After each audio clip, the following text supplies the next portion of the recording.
APU. American Public University is proud to present Exploring STEM.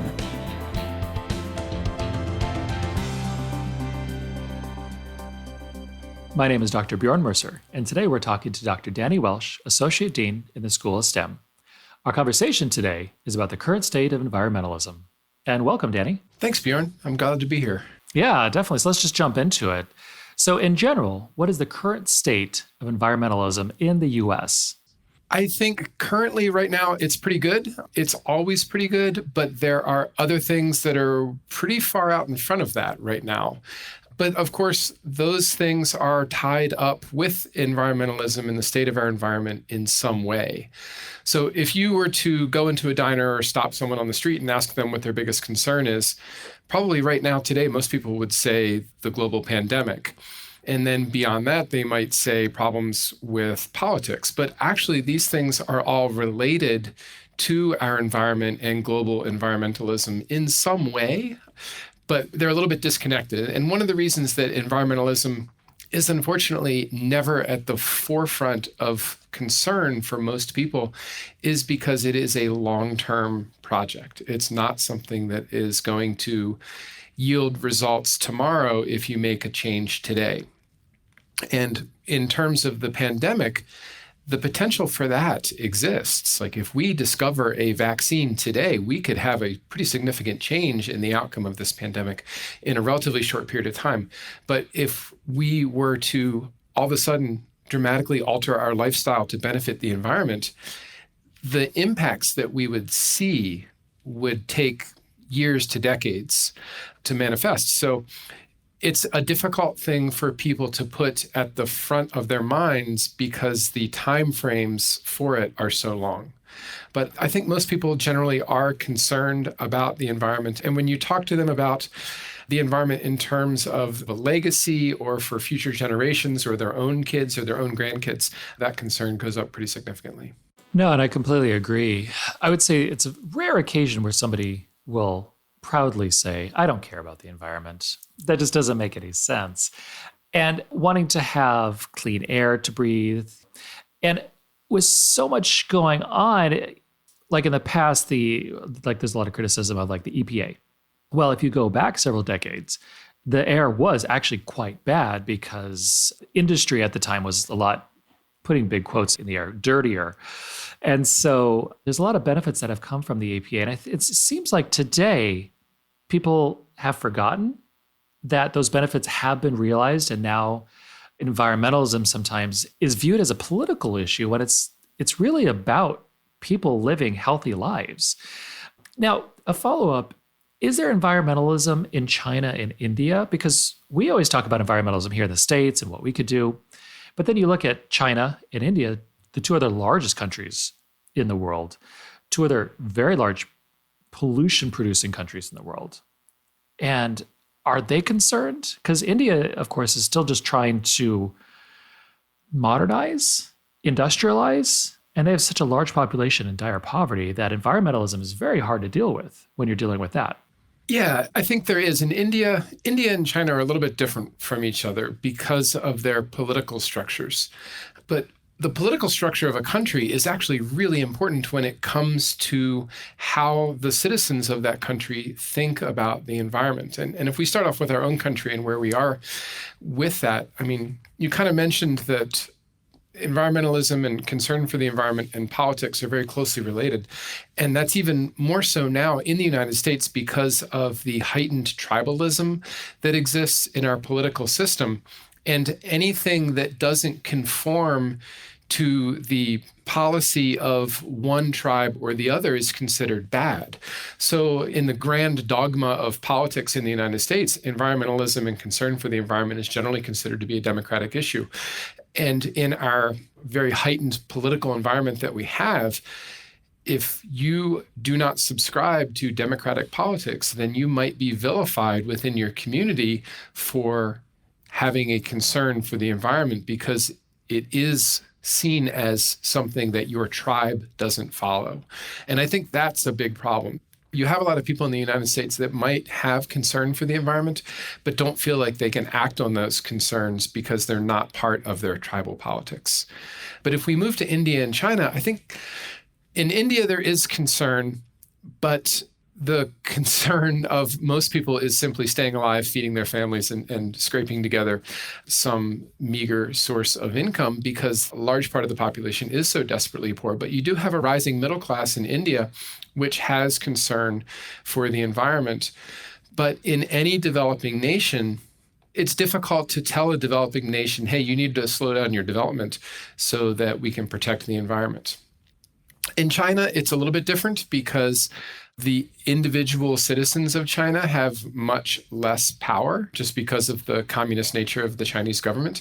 There really is no opportunity for individual citizens or even groups of citizens to tell the government what to do because you don't elect people in China.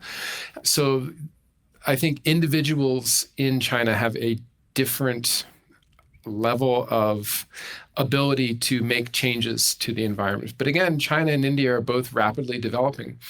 Now, that said, they're huge countries and they contribute a lot of carbon into the atmosphere, which I think everyone has recognized as the primary driver of climate change. And of course, climate change is one of the biggest environmental problems that we have in the nation. But because they are so populous, if you look at the amount of carbon per person, per capita, it's actually quite low. So you have a lot of people generating a lot of carbon in those countries, but for each individual person, it's pretty low. The country that generates the most carbon per person is us, is the United States, and we do that by a lot. So it's a little bit like the pot calling the kettle black when we look at large developing countries and tell them that they should really sort of moderate their development to benefit the environment. And I'm glad you brought that up because I've seen that as part of the narrative, well, reality, it's not just a narrative, is the US being concerned, telling other countries what to do, and then them being like, well, you went through an industrial transition. You polluted the world. We're just trying to greatly industrialize this with India and with China. I mean, they're doing so many different things. And the US, not to get to international politics here, can't tell people what to do. And so we see that conflict, especially with environmentalism, where, like you were saying with China, it being an autocratic, communist state, whatever the communist government wants to do, they'll do. And so not that there's a benefit to a communist government, but if they decide to be environmentalists, then they can change it in a second. If they decide not to be, then nothing will happen. And this leads me to the next question is, why is there still a debate about climate change, considering the science seems pretty straightforward? And you mentioned a little bit of tribalism, a little bit of the fractured politics of the US, which all contributes to this. So that's interesting because I think it depends on the groups that you're talking about when you say that there is a debate. If you're talking about general scientific consensus, both nationally and internationally, there really isn't a debate. There's two main factors, I guess, or things to consider. The first is climate change real? And then the second is, are humans a factor, a big player in that? And those are sort of the two big things that people question. And that first question, is climate change real? That was debated for a long time throughout the 80s and the 90s. And generally, no one really debates that anymore. There's always the fringe of the fringe that is going to bring up some of these things. But for the most part, we generally accept that climate change is real. Now, I remember when I was in graduate school, there was a big argument that it wasn't, and they called it the tarmac effect. They were saying, well, the reason that it looks like the climate is warming is because we're moving all of the weather stations to airports, which is true. And airports are generally hotter because of all of the black tarmac on the runways. And that got a lot of traction for a while and was used as an argument to say, look, this is an artifact of the data. This isn't really true. But we've got so much more data now. You just look at the number of named storms. We ran out of names for hurricanes this year. We actually had to go into the Greek alphabet. That doesn't happen very often. You look at the severity of the storms. You look at all of these things, which decades ago scientists would tell us were going to happen. And they're happening. So the debate over whether or not the climate is changing has largely been extinguished. We all pretty much agree the climate is changing. So now the big debate in the political world, not necessarily in the scientific world, is what is the role of humans in that change. And from a scientific perspective, it's pretty clear. Like atmospheric physics says, if you put carbon dioxide into the atmosphere, you're going to raise the temperature. That's just general math that describes that relationship, and you really can't refute that. So then the question is, well, where does that carbon come from?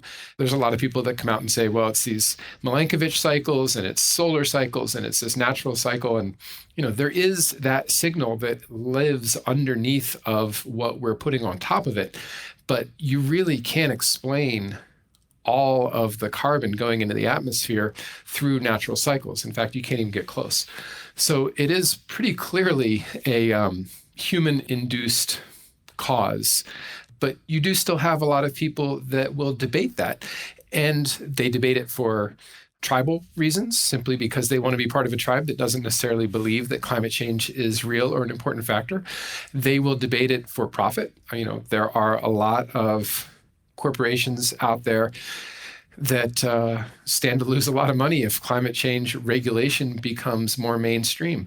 And I think that some of the big oil companies actually have come out recently and either said that they knew climate change was real decades ago, or there have been investigations that identified that they knew, that they tried to cover it up, because obviously they stand to lose a lot of money. But now that wind and solar are actually becoming profitable, you're seeing those same companies get into wind and solar.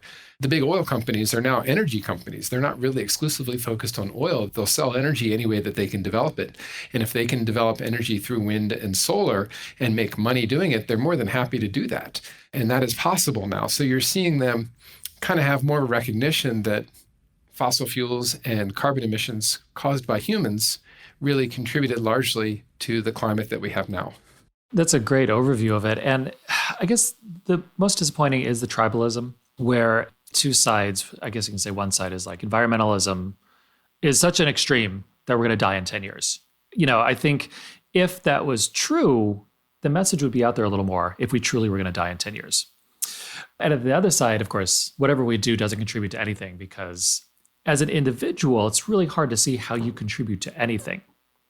But even buying a computer, which makes our lives so much more efficient, has a carbon footprint. Everything about a more contemporary lifestyle, which makes our lives easier, has a carbon footprint, even though we're not actually contributing it directly. And I remember, was it during the Reagan administration when they were saying, well, cows are farting and that's contributing to it. But at the same time, that's the same kind of rhetoric where it's like, well, ketchup can also be considered vegetable in school lunches. And this brings me to Greta Thunberg, the Swedish teenager. What are some of the positives, focusing on positives of activism like Greta? So I'm a big fan of Greta Thunberg, primarily because she has visibility and she is able to deliver a level of passion about this that motivates people. And because she's young, because she's so young, I think she's not been tainted by politics. People aren't going to look at her and go, oh, well, that she's just a Democratic shill, or she's just, really promoting wind turbines because she wants to make money out of them, that sort of thing. She is representative of a pure embodiment of concern for the environment. And she's not going to let the reality of politics or technology or society get in the way of her passion for solving this problem. And I really don't think she set out to become who she has become, but she has embraced it and made the most of it. I know that my daughters are inspired by her, which I am really happy about. I think that she and people like her are probably what is going to drive us forward in this fight. And that's wonderful. And I'm really glad you said that she inspired your daughters, because it doesn't sound terrible, but Michael Moore isn't that inspiring anymore. And it's not that he hasn't done great work for decades. He's been a good advocate for environmentalism. He's done some great work. But when you see somebody like Greta who comes out, and like you said, it's not like they're going to have visibility on the world stage, and to me, just like you said, like the purity, and I remember being a teenager and looking at the world problems and thinking, how are all these adults just ignoring it? And there's such a clarity of thought you have when you're a teenager to cut through all of the BS. And one of my comments about Greta is really not about Greta, because her influence, you can take it or leave it. It's up to you as a human and as a person. You can listen to her or you're just like, okay, whatever. Is how some of the adults then react to her. And I would say it's extremely unethical in how people have responded to her because, number one, she's a teenager. And all you have to do is set out some comments about facts and leave it, versus people have made comments about her. And again, in a very, I would say, disgusting political manner. Yeah, I completely agree. And one of the things that I think makes Greta Thunberg so authentic is the fact that she's young and she hasn't been tainted by some of the specters of politics or commercialism that you could level at other spokesmen or spokespeople for the environment. She is just, pure concern for the environment. And then when people try and bring her down using the same tools that you would use against an environmental organization or, a Democratic politician, it's really disingenuous because I think most people recognize that sort of thing doesn't stick. It doesn't stick with a teenager who's just out there with raw passion for saving the planet. So I think it almost backfires. Oh, I think it completely backfires. And again, even if you don't agree with her, all you have to say is, I respect her passion. I respect what her drive is and what she's going for. But I disagree with X, Y, and Z. And which is a different conversation about civility in public discourse. Today, we're speaking with Dr. Danny Welsch, and we'll be right back after this short break. At American Public University, we believe quality education must be more affordable. That's why, as a leader in online higher education, we focus on minimizing costs and maximizing return on learner investment. And we believe higher education must be more accessible. So our online programs start every month. American Public University, within reach, without limits. Learn more at americanpublicu.com. And we're back with Dr. Danny Welsch. Why is there such a controversy with Planet of the Humans? It's a documentary that came out in, I think it was 2020, early 2020. Yeah, it was on Earth Day 2020. Yeah. And Michael Moore helped create it, who we just talked about, his decades of good environmental activism. But what is the controversy with this documentary? So this is really kind of fascinating for me because I think from the liberal spectrum of politics, Michael Moore has long been somewhat of a hero. And then to come out with this film, which is essentially an intellectually dishonest attempt at proving an old point.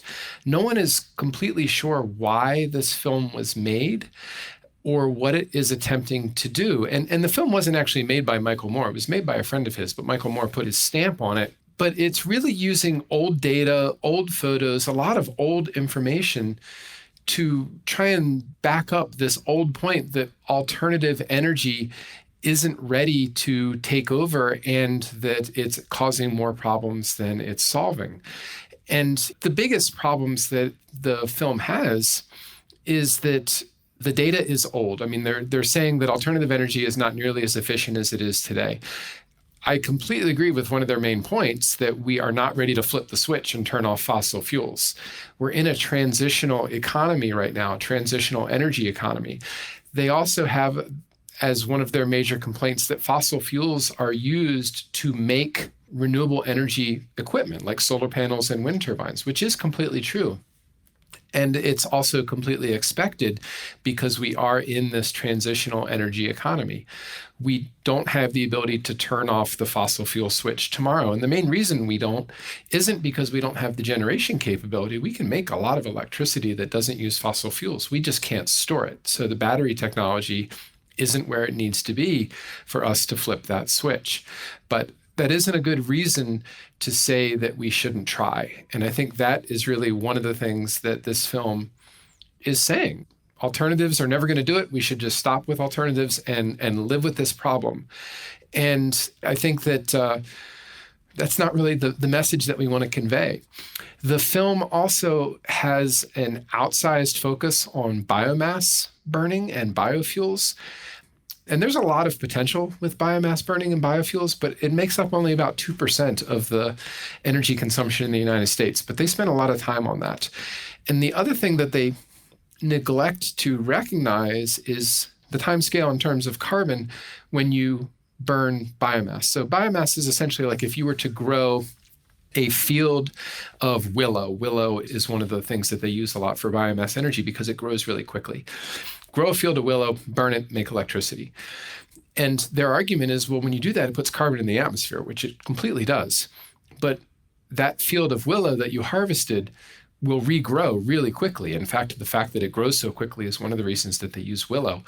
And as it grows, it's pulling carbon out of the atmosphere. So while not completely carbon neutral, the time scale is really rapid, and you're replacing carbon in the atmosphere. You're pulling carbon out of the atmosphere for every molecule of carbon that you're putting in the atmosphere as you're cycling through this willow biomass. When you burn fossil fuels, you're putting carbon in the atmosphere that was put into that fuel millions of years ago. So the time scale is completely different. And when you burn fossil fuels, there's very little to pull that carbon back out of the atmosphere because the process of creating new coal or new oil is very slow. So they really neglect that timeline of biofuels. And that's great because I didn't know that. When I watched the documentary and they're talking about biofuel and, burning it, I was like, oh, well, that's not that great. Yeah. And the biggest message I got from the documentary was it seemed like the perspective was capitalism and profiteering took over the environmental movement. Because then they totally talked about Gore and how much money he's made and kind of like portraying them as like, well, they sold out the movement. And I don't know if they're trying to find a more, I'm putting, again, quotes in the air, a purer form of environmentalism. Yeah. But anytime you try to go to like a more pure form of anything, it excludes large population. And this documentary just really turned into a political football, it seemed like. Yeah, that was one of the things that really bothered me about it is they tried to vilify the heroes. So Bill McKibben, they sort of vilified him because at one point he supported biomass fuels, which they viewed as very bad. They vilified Al Gore because he was able to actually make a profit off of his environmental activism. It goes back to this premise that to do something for the environment must include a massive sacrifice, either individually or societally. And while there's a lot that we can do for the environment that is very sacrificial, that is not going to ever gain a lot of traction. So now that we can actually make environmental activism and things that benefit the environment profitable, the movie paints those as bad, which I think is really dangerous because the profitable stuff is the only thing that's ever going to take off.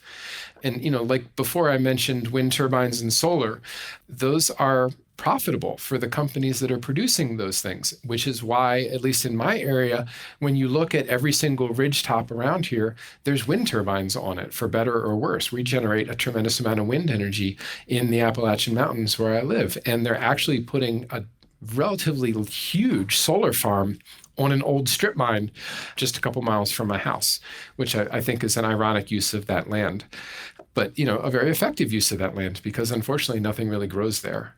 The reclamation on it wasn't great. And that's as the economy ages and matures, people will, of course, be innovative and figure out ways to use old technology, like you said, strip mines.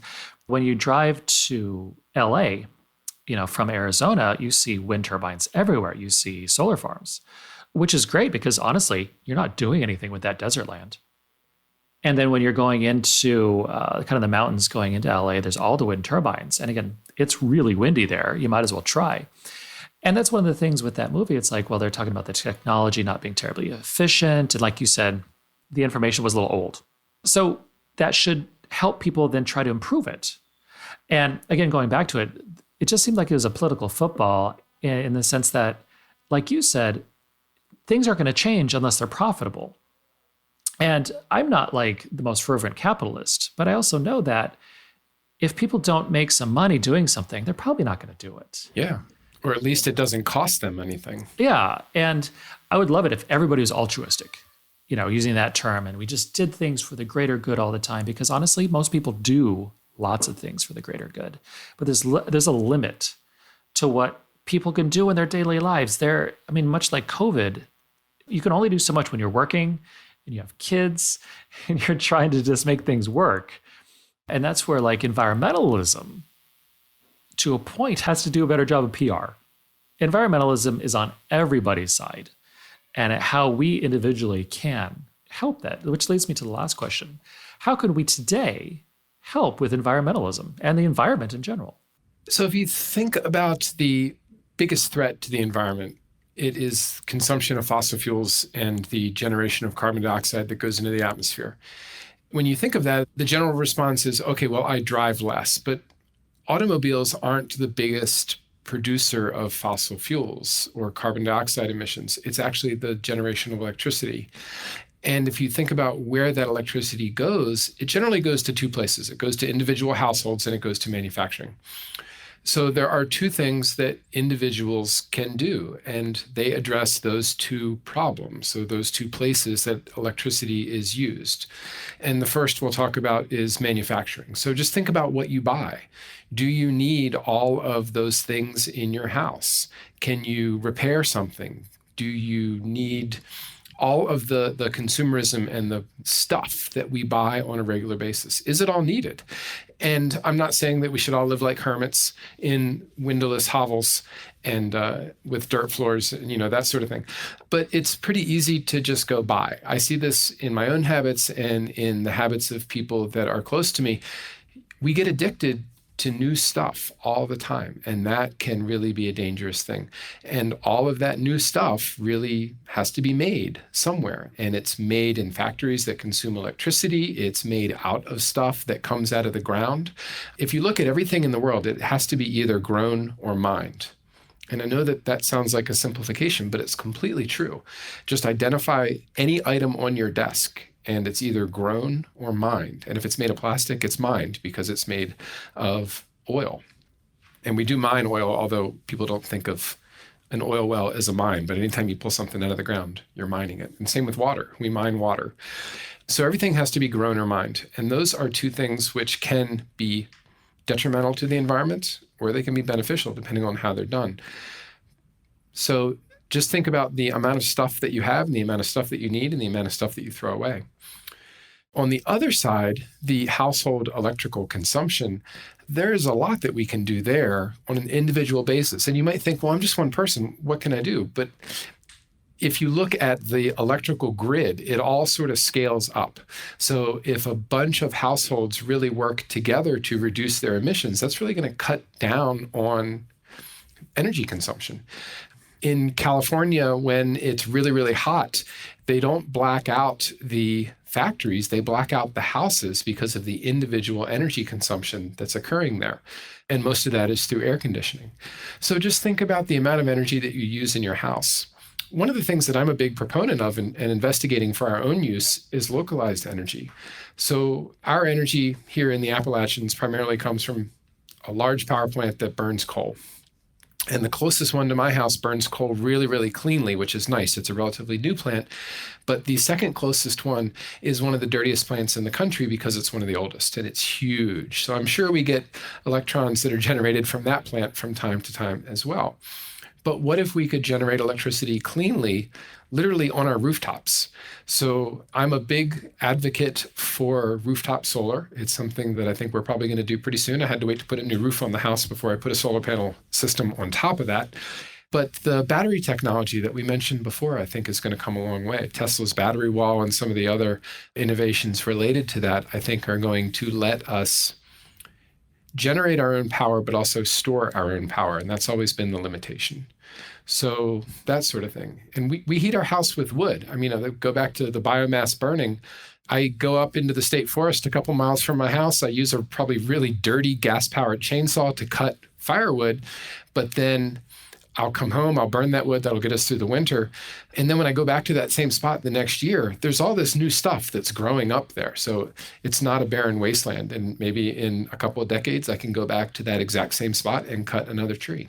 And I really like how you've highlighted biomass and, of course, growing a tree, cutting it down, burning it for fuel and energy, and then it, of course, grows back. Here in Arizona, we have sisu trees. They grow in a second, and they're huge. those would be probably perfect for growing for biomass, like you said, willow. The simple things that people can do is literally stop using single-use plastic products. Just stop, and going to, I guess you can say, political activism and voting with their dollars is if you stop using things, they'll stop making them.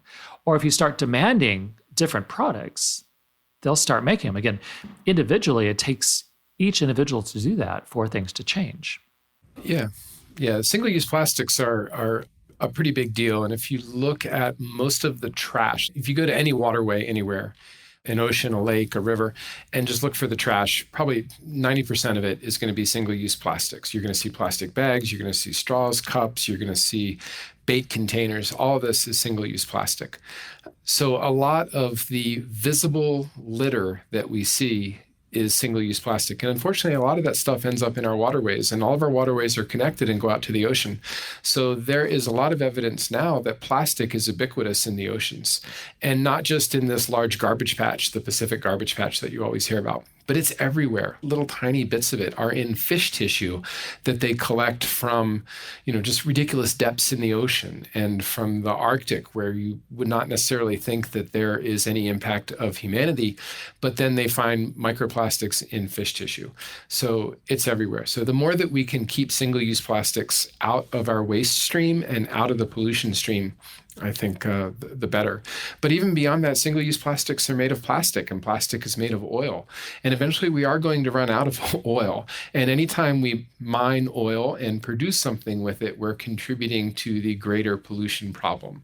So there's two parts of single-use plastics, I guess. If we just take the straw for as an example, because I know that gets a lot of attention. Plastic straws. There was that viral picture of a sea turtle with a straw up its nose that got a bunch of traction a couple years ago. And then everybody started to use these metal straws, which I thought honestly was kind of a crazy solution. Do you need a straw?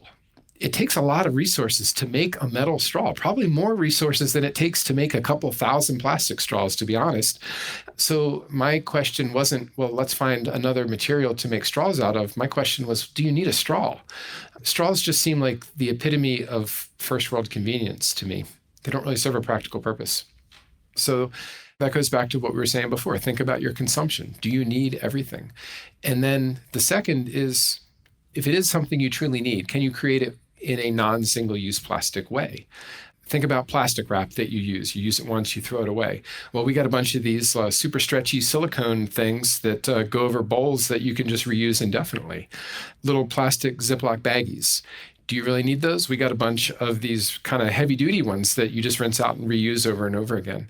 So I'm not saying that we don't use the single-use stuff anymore, but we have greatly reduced the amount of single-use plastics that we use by essentially buying tougher versions of the same thing that aren't single-use. Now, of course, you're still using a resource to rinse them out and that sort of thing. And it's this sort of balance between disposable diapers and washable diapers, where you can throw them away and they build up in the landfill, or you can use the reusable ones in your house and you're going to use energy to heat the water, to run the dishwasher, or the washing machine, that sort of thing. So everyone has to make that decision for themselves. But I think it's pretty obvious in a lot of cases, if you can not use something, you're definitely going to benefit the environment. And if you can find something that you can use more than once and not throw away, that is going to be beneficial as well. And that's wonderful. And, living in this country, people need to literally just do research and look for options, and just look for options, because versus just inheriting what was given to us and not questioning the world that we inherit will only perpetuate whatever is going on.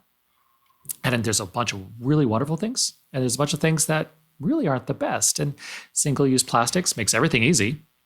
But if you just buy things that last longer, or, I've read stuff about more of not single use, but, products being made out of like leaves or compressed shells, which again, those are all things that will go back into landfills and biodegrade. So if those can be investigated, they might cost a little more. But again, these are all first world problems. People can spend a little more on things versus paying the absolute cheapest price for everything. Well, at this point, any final words, Danny? I think one thing that we haven't really touched on about things that people can do to benefit the environment, a big one has to do with food and the amount of energy that it takes to produce food. So, there's a big push to reduce meat consumption, to try and eat more locally. The data is pretty clear that the farther your food travels, the worse it is for the environment, and often the worse it is for you from a health perspective as well.